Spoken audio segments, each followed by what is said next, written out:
exatamente no local onde tem tristeza. E é sobre isso que eu quero começar falando com vocês. O primeiro passo da missão tem a ver com a gente ir no lugar onde existe dor. É a gente ir para solucionar problemas. Leiam comigo versos 1 a 3.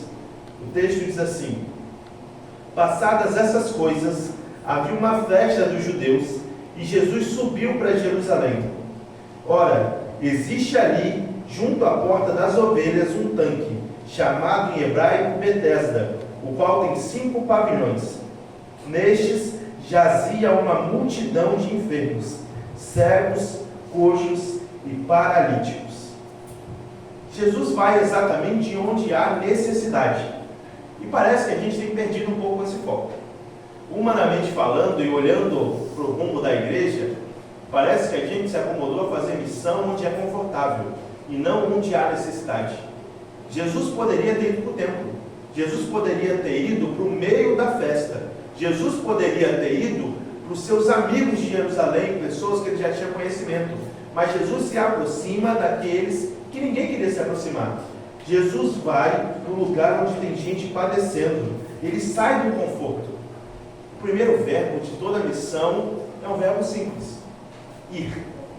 É por isso que Jesus diz em Mateus 28, ide para pregar o Evangelho. O indo, pregue o Evangelho. Porque a gente precisa sair do nosso local de comodidade para avançar com o Evangelho. Só que quando a gente olha para a situação do mundo, nós vemos pessoas acomodadas. Nós nos sentimos confortáveis nas nossas 4 paredes da igreja. Nos sentimos confortáveis em locais perto da nossa casa. Nos sentimos confortáveis em locais em que a segurança nos é assegurada. Mas e nos lugares em que as pessoas estão padecendo e sofrendo? Acho que vocês sabem, aqui vai ser um ponto de Caleb, que o pastor Fernando falou. E aliás, o plano meu como pastor da escola, junto com a diretora, é que a gente apoie vocês no Caleb. A gente quer estar junto com vocês. Eu escolhi essa igreja para adotar por 2 motivos. Primeiro, pelo feedback que eu tinha de que vocês são muito missionários, e eu não gosto de fazer as coisas só para contar número. Eu gosto realmente de fazer as coisas, de estar envolvido. Então eu não quero fazer só para ter um relatório da associação. Eu quero ter trabalho, eu quero trabalhar. E segundo, porque como vocês são uma igreja pequena, acredito que vocês precisam de um suporte maior. E a função da gente como escola, com tanta gente para apoiar, é de alguma forma dar suporte a vocês. Mas a gente tem também no distrito um outro ponto de Caleb, que eu percebo que tem muita gente que não tem nenhum interesse de ir, chamado Malvinas. As pessoas não querem ir nesse local porque é perigoso. As pessoas não querem tocar o pé lá porque de alguma forma é correr risco de vida. E a gente fica escolhendo onde vai fazer missão. Mas Cristo não, Cristo vai, Cristo avança. Cristo mostra que a missão é ir para junto dos que sofrem. A gente não espera o necessitado vir, a gente vai até os necessitados. Cristo ensina para a gente que a missão tem 3 âmbitos que precisam ser muito bem estabelecidos para irmos aos necessitados. Primeiro, missão é encarnada. Não existe missão se a carne não for. O que o pecado faz com a gente é nos desumanizar. Nós começamos a olhar para as pessoas não mais como seres humanos. Nós olhamos para elas como miseráveis, como pessoas que não merecem, como pessoas que já estão num quadro, que não merecem ser alcançadas. A gente tende a olhar para as pessoas e dizer assim: poxa, se ela vive num ambiente desse, ela não precisa mais, não tem o que fazer. Eu convivi um tempo pequeno da minha vida, mas significativo, com alguns parentes meus no Complexo do Alemão. E a realidade do Complexo do Alemão, e vocês viram agora as operações que tiveram lá, aquela é a realidade mesmo do complexo. É a realidade de crime atrás de crime, de maldade atrás de maldade. E às vezes eu via pessoas dizerem: no complexo não vou, no complexo não posso. E teve gente que até disse assim: não, eu não posso ir naquele local porque é tentar ao Senhor nosso Deus, é colocar minha vida em risco e depois pedir segurança a Deus. Eu já vi gente dizer na cara dura: naquele local eu não piso, Deus não me fez para pisar naquele lugar. Isso me assusta, porque parece que a gente se esqueceu que um dia fomos nós os necessitados, que nós estávamos na lama do pecado. A gente escolhe o local onde a gente quer pregar o Evangelho. Mas Cristo não escolheu o local onde Ele pregou.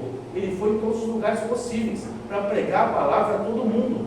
Ele não se importava com qual era a classe social, qual era o sofrimento e qual era o risco.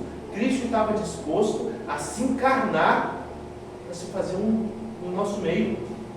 E se Cristo se fez carne, nós precisamos ser carne de Cristo, ser a extensão do braço dele para as pessoas ao nosso redor. A gente não escolhe o local. Segunda coisa que falando sobre esse primeiro tópico é que a missão precisa ser intencional. Parece que a gente tem perdido esse foco. A gente está chegando numa época em que a gente foca muito no mutirão de Natal. E eu tenho percebido uma coisa, e eu comuniquei isso com o pastor Patrick, que é o departamental de asa da associação hoje, e que é meu conterrâneo lá de Campos. Parece que a gente tem perdido o foco de que na asa a gente não só alimenta a pessoa fisicamente, a gente alimenta espiritualmente. A gente dá um sacolão para alcançar o coração da pessoa. Nós precisamos ser intencionais. Tem gente distribuindo panfleto e parece que está atacando qualquer papel na face da terra. Tem gente que sai para distribuir livro e sai jogando o livro de qualquer jeito. Parece que a gente perdeu a intencionalidade de buscar salvar as pessoas. Eu, inclusive, estava passando um dia por uma das ruas, por aqui em Macaé, e eu recebi um livro daquele azulzinho esse ano, de um irmão da igreja. O irmão só falou assim, ó, toma um presente para você. Me entregou o livro, não sabia quem eu era, eu estava recém-chegado. Toma, e no livro não tinha endereço da igreja, no livro não tinha nenhuma informação sobre culto, nem de que igreja era. Então, quase que eu tinha que ler o livro, se eu fosse um visitante, e adivinhar que aquilo ali era da igreja adventista, para de alguma forma ser tocado pelo livro. A gente tem perdido a intencionalidade. A gente precisa ser intencional. Qualquer conversa pode ser o caminho para a gente alcançar o coração de alguém. Mas para isso a gente precisa ir. E a terceira coisa é que missão é proativa. Eu não espero as pessoas virem. Eu vou até as pessoas. E a gente também está se acomodando. Porque é confortável estar dentro da igreja e esperar que os visitantes venham. O detalhe é que Jesus ia até as pessoas. Ou melhor, o detalhe é que Jesus veio até nós. Jesus saiu do céu, e se tem lugar mais confortável na existência, eu não sei onde é, deixou o comodismo do céu para vir estar conosco na terra. E não só para estar aqui passeando, para sofrer no nosso lugar, para ser machucado, ferido. Por que a gente não vai fazer o mesmo? Por que a gente não vai se envolver com as pessoas a ponto de sermos ativos na missão e não passivos? Precisamos ir, avançar, precisamos pregar o Evangelho. E eu sei que essa igreja prega, eu ouvi os relatos, mas eu queria te incomodar um pouquinho mais. Não é só pregar, é ser a pregação viva em todos os instantes, é ser a pregação que vai às pessoas. Não espere as pessoas lerem a Bíblia, seja a Bíblia que elas precisam ler. Testemunhe com a sua vida quem Cristo é para você, e seja a missão indo ao encontro das pessoas. Segundo ponto que João 5 me mostra é que Jesus enxerga as pessoas, e principalmente aquele homem, com compaixão. Lê comigo o verso 6 do capítulo 5. O texto diz assim: Jesus, vendo-o deitado e sabendo que estava assim há muito tempo, perguntou-lhe: queres ser curado? E isso para mim é incrível. O começo do verso diz que Jesus vendo deitado e sabendo. Versos, João capítulo 5. João capítulo 5, verso 6. A pregação toda vai ser em João 5. Verso 6 diz que ele viu aquele homem e sabia que ele estava assim há muito tempo. Esses dois verbos para João são muito importantes. A ideia de vendo não é simplesmente de Jesus observando, mas é de Jesus prestando atenção. Jesus colocando os olhos naquele homem e buscando compreender a realidade dele. E a ideia de sabendo não é apenas Jesus viu e disse assim: ah não, parece que ele está aqui há muito tempo. Não, Jesus conhecia a real necessidade daquele homem. Jesus conhecia aquele homem. No meio da multidão que tinha naquele local, Jesus não olhou para o grupo de pessoas, ele olhou para o indivíduo. Ele enxergou aquele homem. Ellen White diz que que Jesus queria mostrar o seu poder a todos naquele momento, mas ele escolheu o mais necessitado daqueles, porque precisava transformar a vida daquele homem. Jesus se interessou por ele, Jesus enxergou com amor, e Jesus enxergou a história que existia por trás da enfermidade. Jesus olhou para ele não como um enfermo que precisava de apoio, Jesus olhou para ele como uma pessoa que precisava de dignidade restaurada. Jesus olhou com interesse, com compaixão. Aliás, eu gosto muito dessa palavra, compaixão. Vocês sabem o que significa compaixão? Compaixão é a ideia de sofrer junto. É a junção de duas palavras. Com de junto e paixão, que vem de passio do latim, que é a ideia de sofrer. É por isso que a gente fala da paixão de Cristo. É sofrer junto. O problema é que a gente está acostumado a ter dó das pessoas, não a sofrer junto. A gente está acostumado a olhar e dizer, tadinho, que pena. A gente não sofre junto. A gente só passa, tem um pouquinho de misericórdia num momento, mas a dor do outro não é minha dor. Eu vou esquecer dali a 5 minutos o que eu vi. A gente não está acostumado a sofrer junto. E o que Cristo pede de nós não é para a gente ter dó, é para a gente ter compaixão. É se interessar pelas pessoas para devolvê-las à dignidade. É se interessar de tal maneira que a dor dele seja minha, que eu sofra junto. Porque é só quando eu sofro junto que eu procuro realmente dar o remédio que cura a dor, e não o remédio que apazigua ela por algum tempo. É isso que está faltando na gente. A gente está acostumado a dar de pirona para quem está com câncer. A gente está acostumado a citar alguns versículos para gente que está perdida no mundo. A gente está acostumado a dizer, meu irmão, tenha fé, quando precisávamos ser as mãos que erguiam as pessoas. A gente precisa colocar o nosso coração pulsando como o de Cristo. E é difícil. Eu não vou negar para vocês, é muito difícil. Porque a gente é desumanizado pelo pecado. Essa é a principal característica que o pecado fez com a gente. Nós nos tornamos menos humanos. Porque o que é ser humano para Gênesis capítulo 1 e 2? É ser a imagem e semelhança de Deus. É ser pessoas formadas para refletir quem Deus é. O pecado quebra isso. E a gente deixa de ser imagem e semelhança, não totalmente, mas em grande parte. Qual é a primeira ação que Adão e Eva fazem quando eles se reconhecem pecadores? Deus confronta eles, Adão olha para a esposa e diz, Senhor, foi a esposa que o Senhor me deu.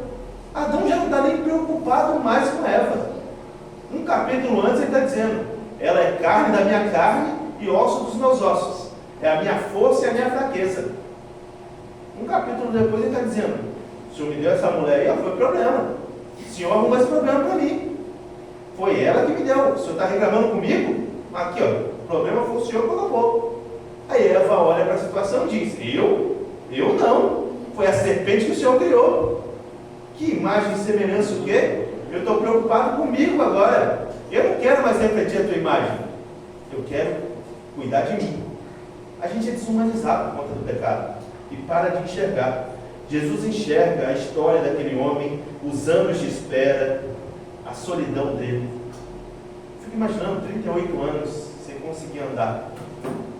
38 anos precisando ser carregado por outras pessoas.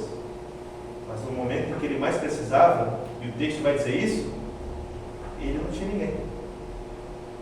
E isso tem a ver com o terceiro ponto, que também está no verso 6, mas no verso 7. O verso 6 diz assim, o finalzinho. Jesus pergunta ao homem, queres ser curado?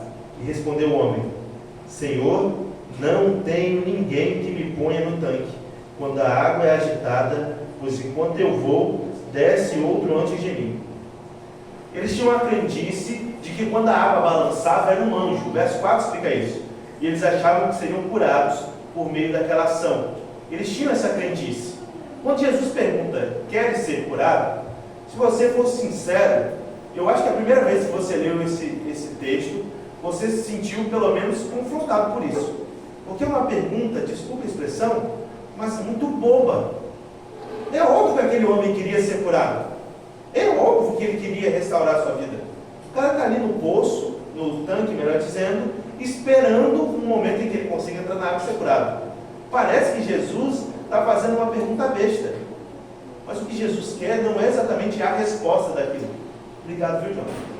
Não é a resposta daquilo. O que Jesus quer é que aquele homem fale o que está no coração dele. Quem aqui já recebeu o treinamento de Missão Caleb, o treinamento para ser missionário, dupla missionária? Quem aqui já ouviu falar alguma vez que você tem que demorar na conversa ou na visita 30 minutos só? Desculpa o que eu vou falar agora, mas eu não concordo 100% com isso não. Porque tem gente que vai precisar de 2 horas do meu tempo. Tem gente que está em sofrimento que vai precisar falar comigo bastante. E eu preciso estar disposto a ouvir. Tem gente que só vai abrir o coração se eu estiver disposto a gastar uma boa parte do meu dia. O Pedro faz parte do que a galera chama de pior turma da escola. Eu não concordo com essa fama deles, não. Quanto tempo eu investi das minhas aulas, Pedro? Simplesmente abrindo mão do conteúdo para ouvir vocês. Não foi um monte de tempo? Quantas vezes eu troquei o conteúdo da aula para poder ouvir a turma? Entrar, às vezes, em umas paranoias que não tinha nada a ver, para poder ouvir. E isso fez com que eu tivesse confiança da turma, com que eles abrissem o coração para mim quando precisavam de mim, quando precisavam de ajuda. E eu não falo isso porque eu sou melhor que os outros, não, não sou. Eu sou mais doido que a maioria dos pastores que passam por esse colégio. Mas eu entendi uma coisa na minha vida: eu só posso ser útil para pregar o Evangelho se eu estiver disposto a ouvir primeiro. Não existe a possibilidade de eu dar solução para um problema que eu não conheço. É por isso que às vezes a gente gasta muito tempo falando um monte de coisa que são verdades que não servem para nada para a pessoa. Tem uma ilustração que para mim serve muito para dizer sobre isso. Um dia tinha um homem passeando por uma floresta e de repente ele ouviu o barulho de um avião passando. E esse avião passou e o barulho sumiu. E quando ele andou mais um pedaço para frente, ele viu um rapaz pendurado com paraquedas de cabeça para baixo. Quando ele chegou perto desse homem de paraquedas, ele olhou para o homem e perguntou: "Você saltou daquele avião que passou alguns minutos atrás?" O rapaz disse: "Sim, eu saltei daquele avião." "Ah, vejo também que você é militar, porque você está com a roupa cheia de camuflagem. É verdade?" "Sim, é verdade." "Ah, vejo também pelo seu uniforme que você é coronel, pelas patentes que você tem nele. É isso mesmo?" "Sim, é isso mesmo. E também vejo que você é pós-graduado no Exército, porque você tem algumas estrelas no seu uniforme que mostram que você é alguém muito capaz, um paraquedista bem treinado." O rapaz disse: "É verdade." E aí o paraquedista, coronel do Exército, disse: "Vejo que você é crente." O cara falou: "Por quê? Porque eu reflito Jesus? Porque eu sei muito da Bíblia? Porque eu sou uma boa testemunha?"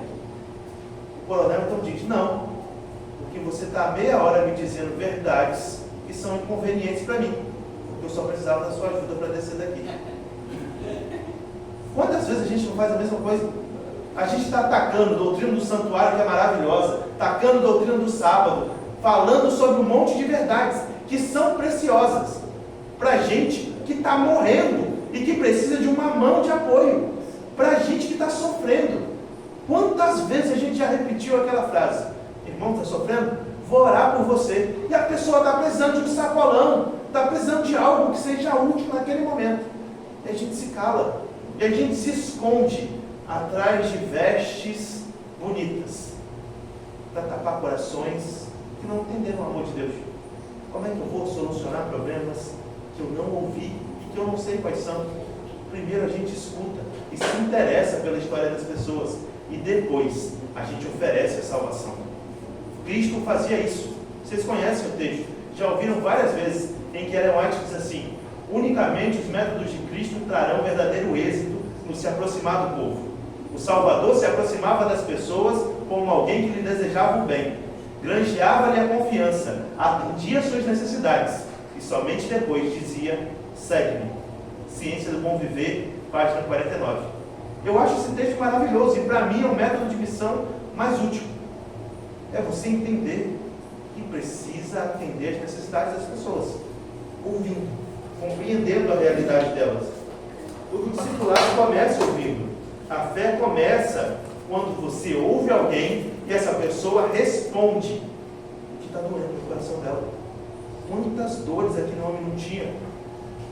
Quando Jesus pergunta se ele quer ser curado, obrigado, irmão. Jesus deixa com que ele fale. E a primeira coisa que ele diz é: eu não tenho ninguém. Ninguém me ajuda a entrar no tanque. Os outros são mais fortes que eu e chegam primeiro. Ele não responde se ele quer ser curado, porque existia uma dor no coração dele que ele não conseguia compartilhar com mais ninguém. O primeiro ponto da cura daquele homem não foi físico, foi emocional. Ele abriu portas para mostrar que a paralisia dele não era só física, era emocional, era espiritual. Ele já não conseguia ter fé, não conseguia ter esperança. E Cristo ouviu. Quando Cristo ouve, ele responde com o quarto ponto. Só vou recapitular para a gente não perder, porque são 6, eu sei que às vezes fica para trás. A primeira coisa é que a gente precisa ir nos locais em que há necessidade. Segundo, nós precisamos enxergar as pessoas, precisamos enxergar as necessidades delas. Terceiro, nós precisamos dialogar, conversar, ouvir as pessoas. Quarto, Jesus age com poder. Verso 8 e 9 do texto diz assim: então lhe disse Jesus: levanta-te, toma o teu leito e anda. Imediatamente o homem se viu curado e, tomando o leito, pôs-se a andar. E aquele dia era sábado. Depois de Jesus ir, enxergar aquele homem, dialogar com ele, Jesus age com poder. Jesus vai em cima de qual é a necessidade dele e atende com o poder do céu.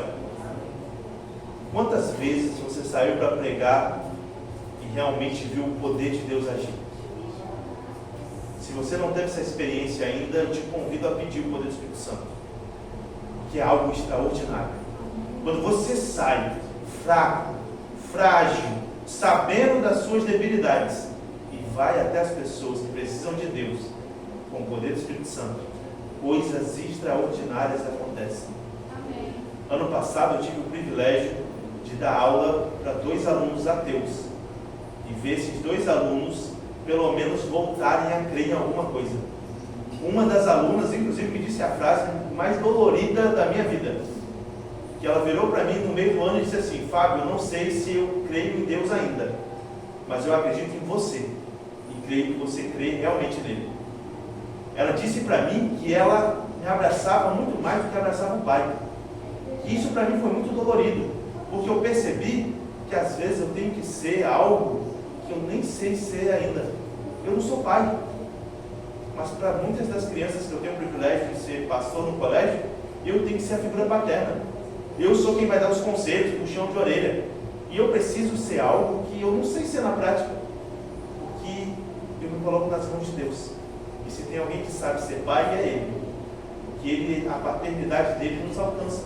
Jesus age com poder, munido de poder. E é o poder que transforma a vida daquele homem. É o poder que alcança aquele homem. Porque Cristo tem a palavra que tem autoridade criadora. A mesma palavra que disse para aquele homem: levanta e anda, é o que colocou o mundo inteiro para existir. E nós temos essa palavra revelada a nós. Nós temos poder ilimitado nas mãos. O que falta para a gente é entrega pessoal. É nos colocarmos nas mãos de Deus para sermos instrumentos de salvação. Eu nunca vi alguém que ora pedindo a Deus para ser instrumento de salvação não ter essa oração respondida. Nunca vi. Se você orar hoje pedindo a Deus para alcançar a vida de alguém, eu tenho convicção e coloco a minha credencial em jogo, se Deus não vai atender essa oração. Eu deixo de ser pastor se Deus não atender essa oração. Porque Deus atende. Essa é uma oração que não há rejeição da parte de Deus. Não há nenhum espere. Deus coloca as pessoas que precisam ser alcançadas. Basta a gente depender do poder dele. Cristo mostra para nós que ele tem na sua palavra poder restaurador. São 38 anos que aquele homem está no chão. 38 anos de sofrimento. Alguém aqui teve uma doença que dura 38 anos? Uma doença de 38 anos parece para vocês pouca coisa? Porque para mim parece assustador. São 38 anos que as pessoas contemplam todos os dias o sofrimento daquele homem. Não era uma doença simples. Não era algo simples. Para Jesus, bastou 2 palavras: levanta, anda. Simples. Porque para Jesus não existe impossível. Agora, será que a gente crê realmente nesse poder de Deus? Será que quando a gente sai para fazer a missão, a gente crê que Deus é capaz de fazer o impossível? Eu queria contar para vocês uma história que para mim é muito dolorosa. No meu evangelismo em 2022, que é o estágio de quando a gente está fazendo teologia, eu estava numa igreja chamada Barreto, aqui na associação. E lá no Barreto, eu tive o privilégio de pregar para um monte de filhos de traficante. Inclusive, a gente teve a oportunidade de levar ao batismo, a gente preencheu a ficha do filho do dono do morro lá. Eu preenchi a ficha. Eu fui conversar com esse homem. Eu tive o privilégio de sentar com esse cara e conversar durante mais de 2 horas. E o menino queria se batizar. Até que um irmão da igreja, no dia do batismo do menino, na hora que o menino estava chegando, olhou para o menino e disse assim: aqui a gente não batiza bandido. Foi a frase do irmão da igreja daquele menino. Nunca mais eu vi aquele menino. Eu passei 3 meses lá, já voltei lá, nunca mais eu vi. Eu espero que Deus tenha alcançado ele de outra forma e ele tenha tomado decisão ao lado de Cristo. Nunca mais tive contato com ele. Mas o que aquele irmão me mostrou naquele dia é que ele não confiava no poder restaurador de Deus. Que ele achava que a bandidagem era maior do que a graça de Deus. E não é isso que a palavra diz. A palavra diz que onde abundou o pecado, superabundou a graça. Amém. Não existe ninguém que é impossível de Deus alcançar. Amém. Se Deus me alcançou, Ele pode alcançar qualquer pessoa. Amém. Paulo dizia, e eu concordo com Paulo, e eu trago a frase para a minha vida: eu sou o pior dos pecadores. Eu conheço o quão atribulado eu sou, o quão difícil eu sou. E se Cristo me alcançou, qualquer bandido, qualquer pessoa, em qualquer lugar, pode ser alcançado pelo Senhor. Eu confio no poder. E nós precisamos acreditar nesse poder e agir com esse poder. Nós podemos ser agentes de transformação na vida das pessoas.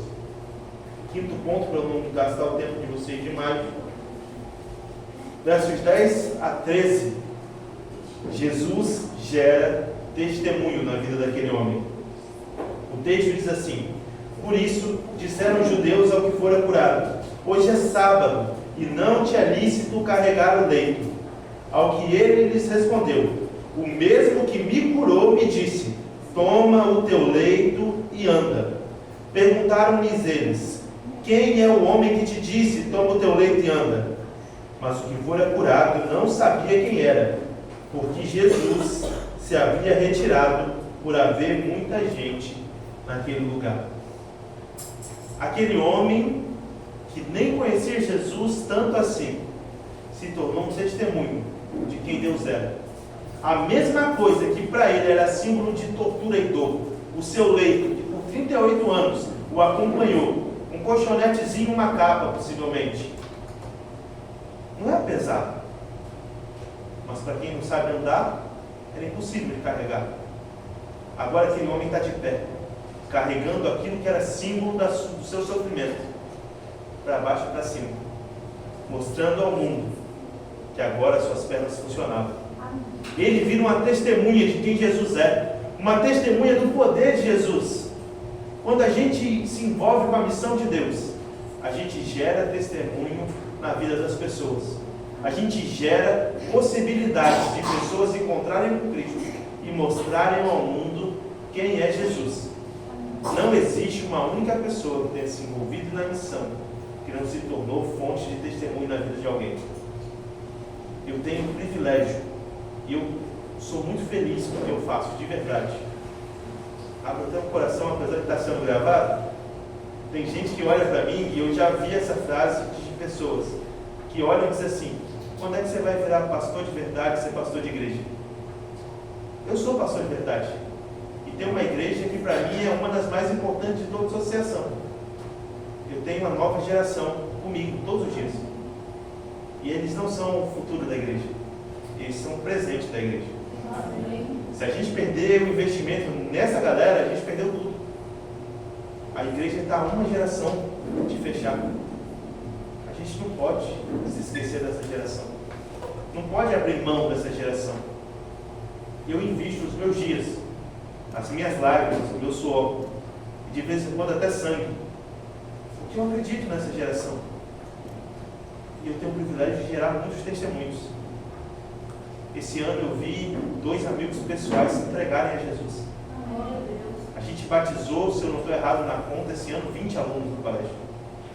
20 alunos não, 20 pessoas. Tem outros que não são alunos, mas são parentes, pais, enfim. 20 pessoas. É um privilégio muito grande. Mas 2 em especial me marcaram. 2 alunos do terceirão. 2 amigos pessoais meus, fazem parte da pastoral do colégio. Quando eu cheguei no colégio, diziam que eles faziam parte da galerinha do mal. Essa foi a expressão que disseram. E eu tive o privilégio de estar dentro do tanque com eles no batismo. Amém. E ver a diferença de Jesus na vida deles. Ver o encontro pessoal deles com Jesus. Os apelos mais fáceis que eu já fiz na minha vida. Pessoal, cheguei e perguntei: tem batismo sábado? Vamos ou não? E eles aceitaram. Porque eu acredito no evangelismo da amizade. E eu acredito que proximidade é o melhor caminho para o evangelismo. É você se aproximar, se interessando pelas pessoas. Jesus fazia isso. E por isso Jesus gerava testemunho. Tive o privilégio esse ano de chegar com um colega de classe do Pedro, que é adventista, mas se denominava ateu. E agora, esse é um menino que está buscando estudo bíblico com outros alunos da escola. Está pregando para os outros alunos. E está testemunhando de Jesus. A gente gera testemunho toda vez que a gente se coloca nas mãos de Deus. Porque quando Deus nos imbui do seu poder, nós nos tornamos testemunhas. É isso que ele disse em Atos 1, verso 8. Mas recebereis poder para serem minhas testemunhas, quando descer sobre vós o Espírito Santo. E eu creio que o Espírito Santo já desceu sobre nós. Amém. Eu acredito que sim, existe a chuva serôdia a ser derramada, mas gotas delas já são derramadas em nossas vidas. Nós já podemos experimentar o poder de Deus e já podemos ser testemunhas desse poder. Precisamos gerar testemunho na vida das pessoas. E sexto e último ponto, eu não vou nem falar sobre como isso incomodou os judeus, é que Jesus continua com o discipulado. Versos 14 e 15 de João 5. Mais tarde, Jesus o encontrou no templo e lhe disse: olha que já estás curado, não peques mais, para que não te suceda coisa pior. O homem retirou-se e disse aos judeus que fora Jesus quem o havia curado. Tem algumas coisas nesses últimos versículos que me chamam a atenção. Primeiro, Jesus nunca falou para aquele homem ir para a igreja, mas aquele homem foi para a igreja. Porque quando a gente tem um encontro pessoal com Deus, o caminho sempre é louvor e adoração a Ele.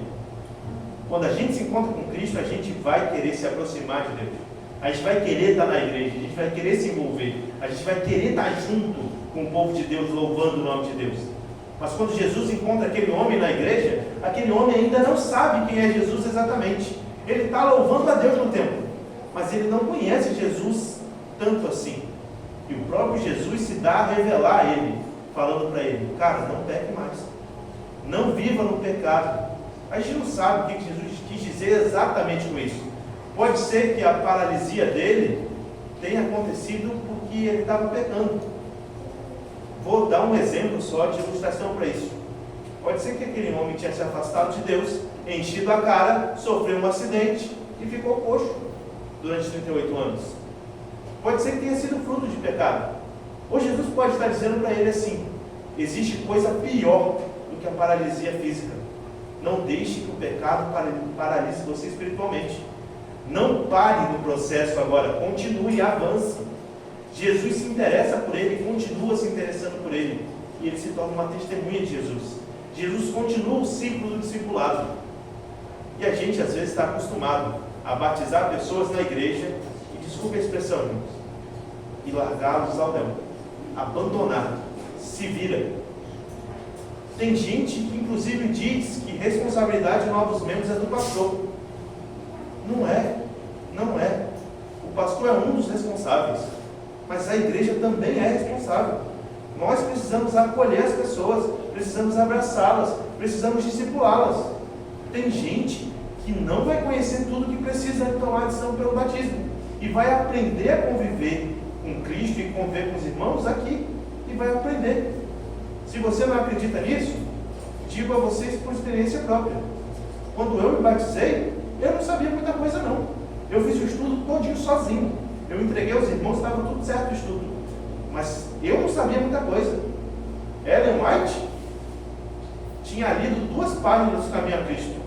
Sábado tinha até guardado, só não sabia exatamente como era guardar o sábado direito. Doutrina do Santuário me ensinaram. Eu sabia que sacrificavam 2 cordeiros, 2 bodes, enfim, mas eu não entendia tudo 100%.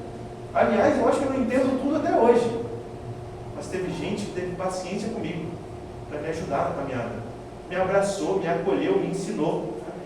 Então, por que a gente fica esperando que as pessoas estejam prontas 100% no batismo, quando é só o início da caminhada cristã? Nós precisamos continuar com o discipulado. O discipulado não vai até o batismo, ele segue após o batismo. Acho que vocês já leram esse texto milhões de vezes. Quando Jesus diz: ide por todo mundo pregando o Evangelho, Jesus diz: batizando-os em nome do Pai, do Filho e do Espírito Santo, ensinando-os a guardar todas as coisas. Na ordem de Jesus, a pessoa batiza e continua sendo ensinada. Jesus não diz o contrário. Jesus não diz: para ser meu discípulo você tem que preencher todos os requisitos. Ele diz que você toma a decisão e continua aprendendo. Jesus continua discipulando. A gente tem que fazer o mesmo. A gente tem que discipular as pessoas. Não sei se vai pegar mal a frase, mas discipulado é muito mais do que dar estudo bíblico. Discipulado é muito mais do que ensinar as 28 crenças. Discipulado é envolver totalmente a sua vida a ponto de transmitir quem você é em Cristo para as outras pessoas. É se envolver realmente, emocionalmente, fisicamente, se envolver financeiramente, é dedicar tudo o que você tem ao discipulado. Não existe discipulado como se fosse aula. Discipulado é transmissão de vida. Eu me envolvo, eu estou junto, a gente come junto, a gente sofre junto. Isso é discipulado. E Jesus fez isso com aquele homem. Os discípulos fizeram isso com diversas pessoas. Nós precisamos fazer o mesmo. Termino a mensagem só lembrando a vocês de uma coisa. Jesus revela para a gente um caminho sobre o que é missão. E esse caminho precisa ser percorrido por cada um de nós. Precisamos ir aonde há dor. Precisamos ver com compaixão. Precisamos dialogar com propósito. Precisamos agir com poder. Precisamos gerar testemunhos. E precisamos continuar o discipulado. Precisamos ser o Cristo encarnado na vida das pessoas. Porque um dia o Verbo se fez carne e habitou no meio de nós. Amém. Mas hoje Ele quer se fazer carne por meio de nós, para tocar as pessoas. Missão não é um evento da igreja. Missão é a essência e a linguagem do céu. Cristo foi o primeiro missionário. Nós somos apenas a continuação da obra dele. Pequenos cristãos. Se você deseja fazer parte do exército de Cristo e seguir os passos de Jesus em missão, você tem um caminho agora a percorrer. Cristo te diz claramente o que você precisa fazer. Se esse é o desejo do teu coração, eu te convido agora a ficar de pé para a gente orar junto, pedindo a Deus que nos capacite para essa missão, que nos envolva nessa missão, para muito mais do que sermos aqueles que falam de Cristo, sermos aqueles que falam com Cristo e como Cristo as pessoas ao nosso redor. Amém. Oremos. Santo Deus, querido Pai, Senhor, obrigado pelo privilégio de compartilhar a palavra com os meus irmãos aqui de Novo Horizonte. Que o Senhor continue usando-os e capacitando-os para a tua missão. O feedback que eu tenho deles é sempre positivo, de uma igreja missionária. Mas eu te peço que o Senhor redobre esse espírito em cada um deles. Usa-os poderosamente para testemunhar do teu evangelho nesse lugar. E, Senhor, me use e usa a escola a qual o Senhor me permitiu pastorear enquanto estamos aqui na terra, para servirmos a essa igreja apoiando-os. Que a nossa missão Caleb seja um testemunho real da tua presença no meio de nós. Amém. E que nós possamos alcançar pessoas para o teu reino. Amém. Nós não queremos números, queremos almas resgatadas pelo Senhor. Por isso nos dá um maior número de pessoas, não para preenchermos requisitos nem relatórios, mas para alcançarmos as pessoas para o teu reino. Em nome de Jesus. Amém.